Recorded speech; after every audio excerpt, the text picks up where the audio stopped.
கல்வாரி மலையில் இயேசு கிறிஸ்து தீமையிடமிருந்து போரிட்டு போரிட்டு போரிட்டு காப்பாற்றுகின்றார். ஆனால் இன்று நாம் சாத்தானை ஜெயிக்க வைத்துக் கொண்டே இருக்கின்றோம். இயேசு கிறிஸ்துவனுடைய பக்கம் நின்று மாம்சத்திற்கு எதிராக, மாம்ச இச்சைகளுக்கு எதிராக போராட புதிய இஸ்ராயல் மக்களை ஆண்டவர் நம்மை அழைக்கின்றார். உண்மையாவே யோசிச்சு பாருங்க, இன்று நாம் எந்த பக்கம் நின்று யாருக்கு எதிராக போராடுறோம்? சின்ன சின்ன விஷயங்கள் கூட நம்மளால விட்டு கொடுக்க முடியல. உடலினுடைய சின்ன சின்ன விஷயங்கள் கூட விட்டு கொடுக்க முடியாத பொழுது நம்ம எந்த பக்கம் இருக்கிறோம்?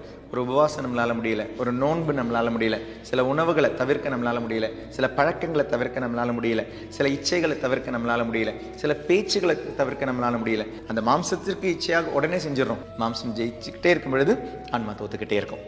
அப்ப எப்பொழுதெல்லாம் நீ உன்னுடைய மாம்சத்தில் தியாகத்தை செய்கிறாயோ ஆன்மா ஜெயிக்கும். மாம்சத்துக்கு அந்த சுகத்தை கொடுத்துக்கிட்டே இருக்கிறியோ ஆன்மா தோக்கும். அப்ப எதை ஜெயிக்க வைக்கிறோம், எதை தோக்க வைக்கிறோம் அப்படின்றது நம்மளுடைய கையில தான்.